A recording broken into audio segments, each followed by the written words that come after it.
Assalamualaikum warahmatullahi wabarakatuh. Kembali lagi di mata kuliah jaringan telekomunikasi. Kali ini kita akan membahas soal konversi sinyal dari analog menjadi digital. Di pertemuan yang terakhir ya, kita bahas soal sinyal digital. Nah, di sinyal digital kita menemukan ada sinyal pulsa, ya binarinya 0, 1, kemudian digambarkan dengan bentuk kotak. Tapi kan faktanya adalah ketika misalkan kita mengirimkan suara yang keluar dari mulut kita itu kan bukan sinyal kotak ya, bukan 0101, tapi dia berupa sinyal analog. Nah, bagaimana proses merubah sinyal analog tersebut menjadi sinyal digital? Nah, gambarannya mungkin kurang lebih seperti ini. Sinyal analog itu kan dia berupa continuous ya, sinyal continuous terus-menerus. Artinya nilainya di setiap waktu itu hampir selalu ada. Ya, misalkan saya berbicara, nah, itu kan ketika saya berbicara, meskipun ada jedanya, tapi ketika maksud saya ada suara yang keluar, berarti di durasi waktu tersebut itu tentu dia punya sinyal, ya kan? Itu yang disebut dengan sinyal continuous atau sinyal analog. Itu selalu punya nilai. Sedangkan kalau kita bicaranya discrete atau sinyal digital, itu kan kita merepresentasikan digital yang selalu kita dengarkan itu adalah bit 0, bit 1. Kadang-kadang ada direpresentasikan dengan bit 1, ketika dia tidak ada, kita representasikan dengan bit 0. Nah, bagaimana merubah sinyal yang analog seperti ini? Itu dia bisa pindah ke sinyal digital. Itu yang akan jadi pembahasan kita pada hari ini. Nah, rekan-rekan sekalian, kalau kita bicara transmisi digital, ya, kenapa kita akhirnya berbicara soal transmisi digital? Karena hampir-hampir semua media komunikasi, telekomunikasi kita dalam hal ini, perangkat teknologi kita, itu semuanya menggunakan teknologi digital. Tentu kalau demikian adanya, maka semua yang tadinya analog ya harus dirubah menjadi informasi yang digital, begitu, ya kan? Analog sesuai dengan perubahan informasi, sedangkan digital dia direpresentasikan dalam 2 bit. Kalau dia tegangannya tinggi dia bit 1, tegangannya rendah dia adalah bit 0. Kemudian ya, kenapa kita harus memilih sinyal digital ya? Pertama, untuk deteksi on off-nya mudah ya. Mudah sekali kita kalau dia ada sinyal, misalkan kita menerima sinyal tipe pulsa yang dia voltnya lebih dari 0 atau lebih dari batas yang kita punya, misalkan batasnya adalah 2,5 volt misalkan. Kemudian kita mendapat sinyal 4 volt. Oh, kita bisa anggap dia sebagai on. Kita menerimanya rendah atau mendekati 0, kita anggap dia sebagai off. Yang mudah sekali. Kemudian membuat rangkaiannya lebih mudah, ya tadi karena sistemnya on off. Kemudian dengan sistem coding, maka error yang terjadi selama perjalanan sinyal dapat diperbaiki. Rekan-rekan sekalian, di pertemuan yang lalu ya, pertemuan sebelum ini, itu kita membahas soal channel capacity. Channel capacity ya, kita akan mencapai channel maksimum apabila kondisi kanalnya itu dipenuhi dengan noise, maka konsekuensinya adalah ketika noise terjadi, error akan terjadi. Kan seperti itu. Nah, kecanggihan matematika, kontribusi ilmuwan pada bidang matematika itu memungkinkan ya dilakukan sistem coding. Artinya apabila terjadi binary yang error, maka dia bisa diperbaiki. Ya, makanya sekarang muncul 5G. Sebentar lagi mungkin sekarang orang sedang meriset tentang 6G. Ya, sinyalnya itu saja sebenarnya. Frekuensi yang digunakan itu saja. Apa yang membedakan antara satu generasi dan generasi yang lain? Salah satunya itu sistem codingnya itu lebih canggih. Sehingga noise yang terjadi itu bisa dikompensasi atau bisa diperbaiki sehingga sinyal yang diterima kualitasnya tetap bagus. Ya, sinyal dapat dikompres walau mengubahkan kualitas, dapat diproses terpadu dengan sistem komputer, lebih mudah untuk digabungkan dengan sinyal dari berbagai sumber maupun tujuan. Ya, kita mengenal istilah multiplexing. Dari satu kanal kabel, misalkan satu kabel, bisa jadi dalam satu kabel itu ada 10-20 user yang menggunakan kabel itu secara bersamaan. Kenapa bisa seperti itu? Karena sinyal yang muncul dari setiap user itu digabung menjadi satu. Atau taruhlah misalkan kabel optik. Ya, kabel optik itu kan bisa jadi dalam satu serat itu dia menggabungkan mungkin ribuan user yang masuk ke dalam satu serat kabel optik tersebut. Kenapa itu bisa dilakukan? Karena ada teknologi multiplexing. Multiplexing ini bisa dilakukan ketika apa? Ketika sinyalnya sudah berupa sinyal digital. Kalau analog, hal ini agak susah untuk dilakukan. Nah, jadi kesimpulannya adalah analog to digital converter, tujuan utamanya adalah mengubah yang tadinya sinyalnya analog seperti ini itu menjadi ke dalam binary yang seperti ini, atau 1010 seterusnya, atau sinyal analog berubah menjadi sinyal digital. Oke.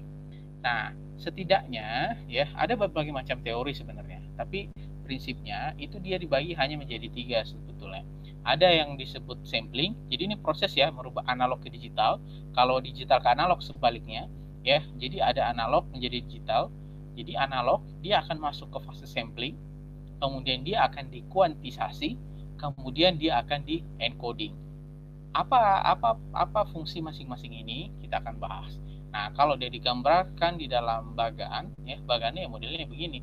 Ada input sinyalnya berupa analog, dia akan disampling, kemudian dia akan dikuantisir, masuk ke dalam kuantizer atau kuantisasi, kemudian dia akan di encoder. Kemudian outputnya itu berupa binary 0, 1, 0, 0, 1, 0, dan seterusnya. Nah, apa itu sampling? Sampling kalau kita bahasa Indonesia kan, itu artinya mencuplik. Ya, itu artinya mencuplik. Jadi misalkan seperti ini, saya mengeluarkan suara begitu. Nah, di setiap waktunya itu sinyal suara saya itu tidak diambil di setiap waktunya, tapi dia hanya mengambil dalam durasi waktu-waktu tertentu. Ya, jadi dia diilustrasikan itu seperti saklar. Oke, saklarnya ini akan buka tutup dalam durasi waktu tertentu. Ya, durasinya adalah time samplingnya itu 1 dibagi frekuensi sampling. Jadi dia akan buka tutup itu sesuai dengan frekuensi samplingnya. Jadi misalkan sinyal ini masuk, oke, dia akan misalkan sinyal yang di ujung sini dia masuk ke dalam sini. Ketika posisinya saklarnya ini tersambung, maka tentu sinyalnya akan keluar. Tapi kalau misalkan ketika sinyal ini masuk ke dalam saklar ini dan saklar ini ada dalam posisi off, maka sinyalnya akan terputus. Ya kan? Nah, durasi lamanya dia tersambung, itulah durasi ini. Ya, misalkan TH. Ya, ini TH-nya. Jadi ketika dia masuk, posisinya misalkan off, maka di sini jadi off. Ya kan? Ini saya coba coret-coret. Misalkan nih, dia masuk pertama kali. Ketika dia masuk pertama kali, posisinya off di sini. Ketika off, maka dia nilainya jadi 0. Nah, kemudian ketika dia on atau tersambung dia punya saklar, maka sinyalnya jadi masuk nih di sini. Jadi ini sinyalnya masuk mengikuti saklarnya nanti yang akan menutup. Nah, inilah yang disebut proses sampling. Ya, di sini ada proses switching, saklar dibuka dan ditutup. Nah, durasi samplingnya, ya durasi buka tutupnya dia punya saklar itu yang kita sebut dengan durasi sampling. Ya, seperti itu. Jadi sinyal yang tadinya continue seperti ini itu menjadi seperti seolah-olah diskrit. Ya, jadi ada dan tiada, kemudian ada, tiada, ada, tiada, mengikuti saklar yang di sini, ya. Nah, saklar kotak pada posisi 1. Kalau 1 berarti kan dia menutup, berarti sinyal disampling, artinya sinyalnya dilewatkan. Oke, berapa lama? Nah, dia akan melewati yang namanya durasi TH, time holding atau holding time. Ketika saklar pada posisi kedua berarti posisinya tidak tertutup, artinya tidak akan ada sinyal yang masuk, berarti sinyal tidak disampling. Sampling ideal diperoleh jika waktu holding time dibuat sekecil mungkin menuju 0. Idealnya kan begitu ya, Jadi TH-nya itu semakin tipis, ya, tipis sekali begitu. Dan kecepatan sampling dinyatakan dengan frekuensi sampling, yaitu banyaknya sampel yang dimuat di dalam 1 detik. Ada kondisi ideal banyaknya frekuensi sampling. Ya, contohnya ini nih, misalkan ya. Contoh hasil sampling dari sinyal yang seperti ini, kemudian dia dibuat seperti ini. Ini hasil samplingnya. Nah, kemudian dari sampling ini kan ada titik-titik nih, titik-titik. Ini kan ada titik-titik nih, titik. Nah, proses rekonstruksinya dari titik-titik ini nanti akan disambungkan sampai ke bawah. Nah, inilah proses rekonstruksi. Ya, jadi sampling, makanya sampling itu menjadi penting karena dia akan menentukan proses rekonstruksi juga nanti. Ya, jadi itulah kenapa ya sampling itu menjadi sangat penting. Karena dia akan digunakan juga nanti untuk rekonstruksi. Mungkin apakah ada kondisi di mana kita tidak bisa merekonstruksi? Ada. Ketika kita salah menentukan frekuensi samplingnya, ya. Nah, ini akan jadi pertanyaan. Jadi berapa sebenarnya frekuensi sampling yang dibutuhkan untuk bisa mengembalikan ke sinyal semula dengan sempurna? Nah, muncullah seorang ilmuwan namanya Nyquist. Dia dikenal dengan teorinya namanya teori Nyquist. Dia mengatakan begini, untuk dapat direkonstruksi dengan sempurna, maka frekuensi sampling itu adalah dua kali frekuensi tertinggi sinyal yang disampling. Jadi misalkan sinyal yang kita mau sampling itu dia punya frekuensi 2 kHz misalkan, maka ya frekuensi sampling kita misalkan frekuensi Fs kita max-nya itu adalah 2 kHz misalkan seperti itu, 2 kHz. Maka ya kita harus sampling dia itu minimal berapa Fs-nya? FSM ya, frekuensi sampling maksimum. Frekuensi sampling maksimumnya itu adalah 4 kHz. Jadi kita harus selalu memastikan bahwa frekuensi sampling itu harus lebih besar daripada frekuensi sinyal. Kalau tidak, maka kita tidak akan bisa merekonstruksi sinyal tersebut. Oh, ini ada contohnya. Frekuensi manusia berada interval 3000 sampai 3400 Hz. Oke. Frekuensi sampling minimum untuk mensampling suara manusia, berarti kita ambil frekuensi yang paling maksimumnya.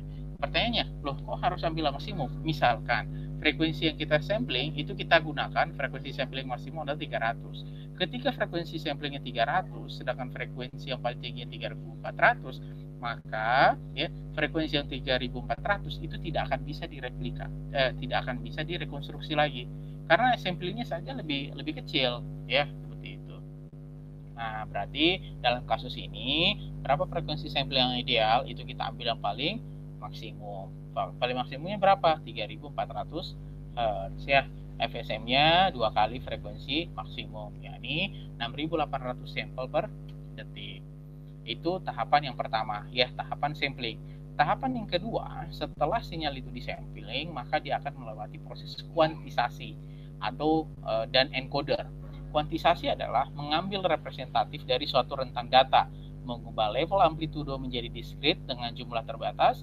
Kuantitasi diperlukan proses mengasosiasikan di blok terakhir, yaitu encoder.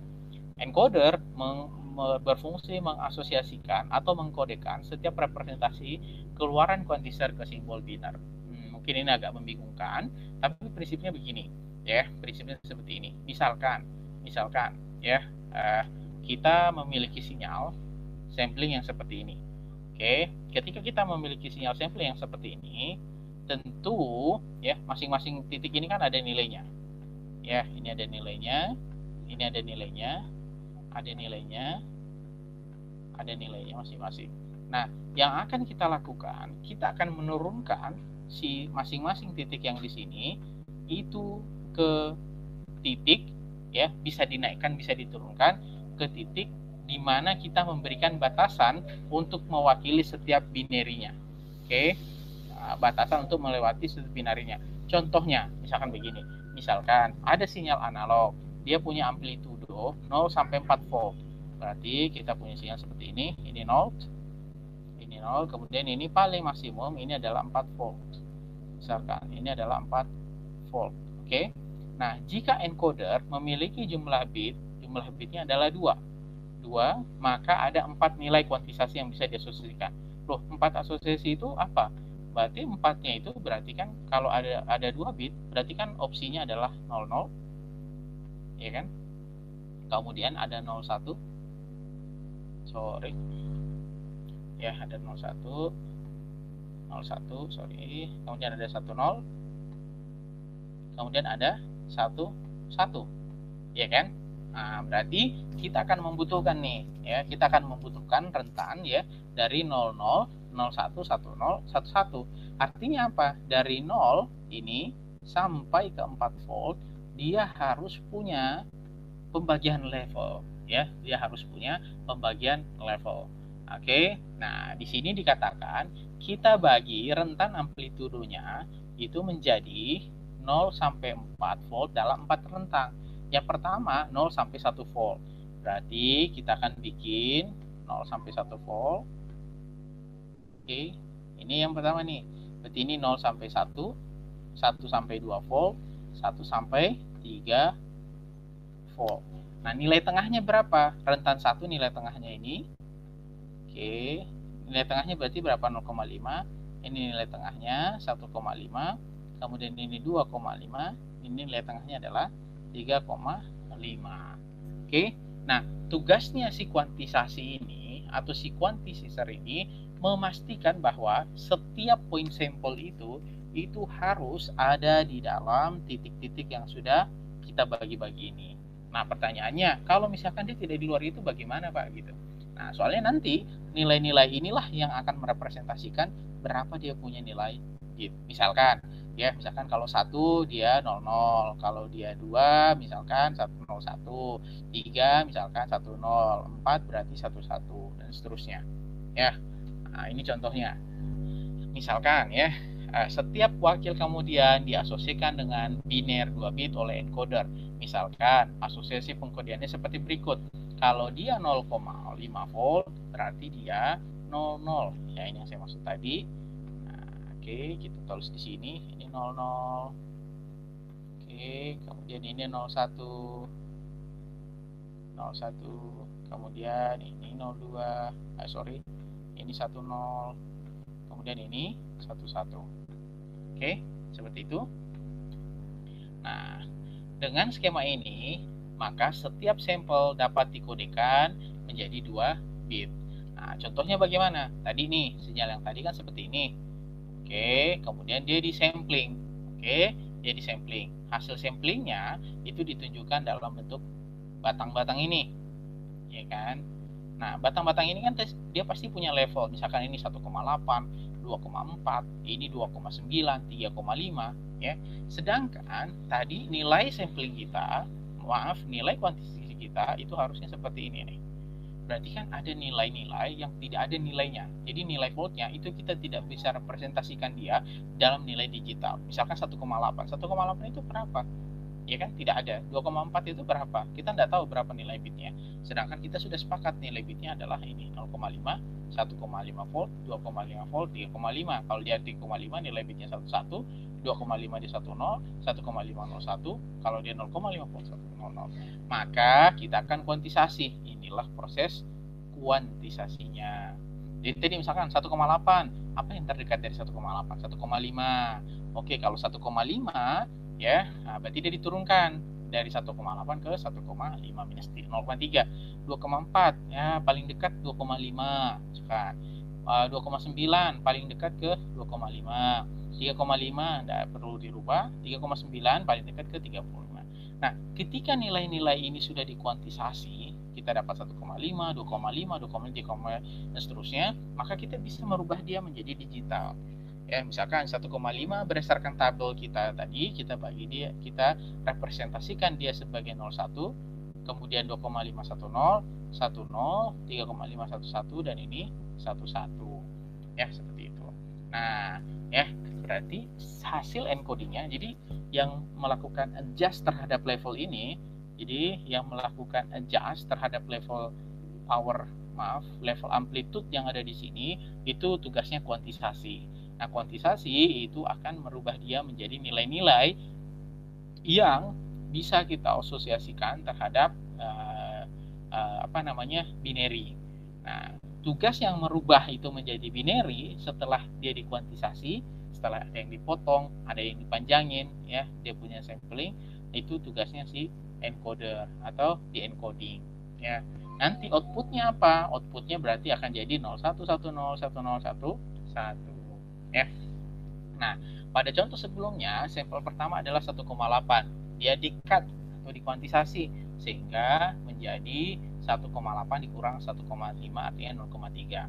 Nah, ini kan ada yang di-cut ya. Nah, proses cut itu tuh masuknya disebutnya dengan error kuantisasi. Setiap proses kuantisasi akan terdapat error, ya, yakni selisih antara nilai sebenarnya dengan nilai hasil kuantisasi. Ini tidak bisa diperbaiki lagi, ya. Ini tidak bisa diperbaiki.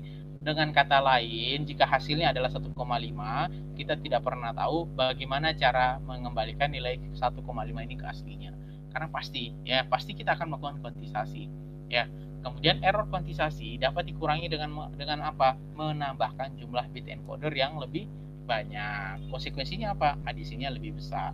Contohnya apa? Ya, misalkan ADC 2 bit seperti contoh sebelumnya menghasilkan output 2 bit data digital. Kalau 2 bit berarti levelnya berapa? Cuman kita hanya punya levelnya 4, ya 1,5, ya 0,5, 1,5, 2,5, 3,5 karena masing-masing merepresentasikan 00, 01, 1011. Nah, bagaimana kalau misalkan kita membuatnya itu 8 bit? Ya, kalau misalkan 8 bit berarti kan 2 pangkat 8 itu, maka kita akan punya level 256 level. Artinya apa? Ya, kalau tadi ini sederhana sekali, ya, ya, jadi hanya 0, 1, 2, 3, 4. Kalau misalkan 256, berarti kita akan punya level ya dari 0 sampai 2, 5, 5. Ya. Jadi akan ada level nih. Jumlahnya 200, akan ada level jumlahnya 255 ya. Jadi cutnya tadi yang kita potong tadi itu kita akan potongnya tidak akan terlalu jauh karena jarak antara ini itu akan menjadi semakin dekat ya. Jadi kita akan mengurangi error kuantisasinya ya. Nah, cuman konsekuensinya apa ya? Konsekuensinya adalah outputnya nanti akan jadi lebih besar ya karena jumlah bit yang digunakan akan lebih besar. Nah, bagaimana kalau misalkan dia 12 bit? 12 bit kita akan memiliki 4096 nilai diskrit, yakni 2 pangkat 12 ya, seperti itu. Nah, bagaimana sebenarnya resolusinya analog ke digital converter? Selain dalam bit, resolusi analog ke digital converter itu juga dituliskan dengan resolusi VREF dibagi dengan 2 pangkat n. Apa itu? Misalkan, tadi konteksnya adalah 0 sampai 4 volt. Di sini misalkan sinyal analog tersebut memiliki tegangan 0 sampai 5 volt. Ya, kemudian dia mau minta dikonversi dengan 8 bit. Maka berarti resolusi ADC-nya dalam bit itu berarti 2 pangkat 8. Karena pakai 8 bit, berarti kita akan punya 256 level kuantisasi. Nah, kalau misalkan voltnya itu maksimum adalah 5 volt, berarti 5 volt itu dibagi dengan 256. Maka perbedaan antara setiap level dengan level selanjutnya itu senilai 0,0195 volt. Jadi kalian bayangkan ya, kalau yang tadi di sini perbedaan antara 1 volt dengan volt yang lain itu perbedaan antara level 1 dengan level selanjutnya itu 1 volt. 0,5 ke 1,5 kan 1 volt ya. Nah, kalau misalkan levelnya itu ada 256, berarti di dalam 5 volt tinggi maksimum ya. Dalam 5 volt ada tinggi maksimum. Misalkan ini adalah 5 volt, ini adalah 5 volt. Kemudian ini adalah level paling bawah, maka jarak antara satu titik ini dengan titik yang lain itu hanya senilai ini. Ya, jadi sangat-sangat kecil sekali. Artinya apa? Error kita itu bisa kita kurangi. Ya. Oke, nah dalam dunia nyata ya sampling rate itu dia biasanya beda-beda. Apa yang sudah distandarkan misalkan ini, kalau kodeknya namanya G711, sampling rate-nya 8000 Hz. Kemudian kalau misalkan dia punya kodeknya AM radio, maka dia sekian. Kalau kodeknya audio CD itu 44.000 kHz. Seperti itu. Ya, ini tipe sampling rate-nya sesuai dengan tipe codingnya. Ya, seperti itu. Oke, nah, kalau kita bicaranya bitrate, nah, terus mungkin jadi pertanyaan begini, kalau kita sudah mendapatkan nih level kuantisasinya, dari level kuantisasinya, kemudian kita sudah tahu berapa binary yang akan keluar output dari digitalnya. Jadi analog dirubah jadi digital, yang tadinya kontinu seperti ini menjadi binary seperti ini, ya. Nah, akan jadi pertanyaan begini, pertanyaannya adalah bagaimana menghitung bitrate-nya, ya. Nah, untuk menghitung bitrate-nya, rumusnya di sini.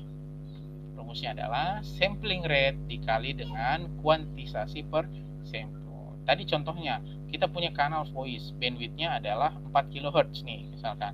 Kemudian kita pilih sampling rate-nya berapa? Harus 2 kali dong dari frekuensi maksimum. Ya, berarti 2 kali 4000. Ah, ini kan maksimumnya 3400. Kenapa ini 4000? Ya, ini membuat supaya dia lebih ideal, ya, membuat dia lebih ideal. Lagi-lagi kan kalau misalkan samplingnya banyak, pasti akan lebih bagus kan hasil konstruksinya. Nah, dia pilihnya ya sinyalnya adalah 4 di rata-rata saja 4 kHz, maka kita akan ambil sampling rate-nya 2 kali 4000. ya 4000 atau 4 kHz, maka kita dapat di 8000 sampel per second. Misalkan ya dalam satu level kuantisasi itu dia mewakili 8 bit, artinya satu sampel akan dikodekan menjadi 8 bit, maka kita bisa menghitung berarti akan ada 8000 sampel, ya kan? Tadi kan sinyal begini, kemudian jadi patah-patah begitu kan, patah-patah seperti ini, patah-patah dia nih, patah-patah. Berarti ada berapa nih? Akan ada 8000 sampel, ya kan? Nah, masing-masing sampel itu akan ada 8 bit kan? 8 bit, 8 bit. Ini juga diwakili 8 bit, ini juga 8 bit, ini juga 8 bit, misalkan seperti itu.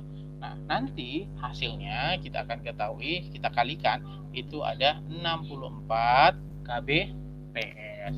Artinya apa? Semakin besar dia punya sampling rate, semakin besar bandwidth yang dibutuhkan. Jadi itu konsekuensinya, ya. Itu konsekuensinya. Oke.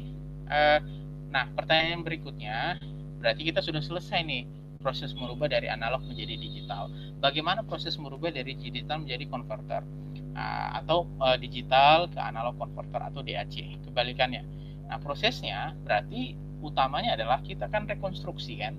Ya, kita akan rekonstruksi kembali sinyal analog yang berasal dari data digital.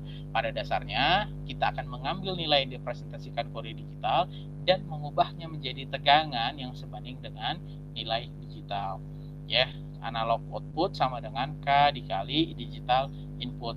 Proportionally faktor bernilai konstan untuk semua digital analog. Contohnya apa? Misalkan ya, pada digital analog 4 bit, K-nya nilainya 1 volt. Jika inputnya adalah 1100, ya misalkan seperti itu, kita dapat binary nih 1100 ya. Nah, maka kalau dia dirubah nih menjadi nilai desimal, nilainya kan jadi 12. Ya kan? Nilainya kan jadi 12. Jadi 1100 ini analog, ini digital, dirubah 1100 ini menjadi analog. Dirubah menjadi desimal. 1100 kan desimalnya kan 12.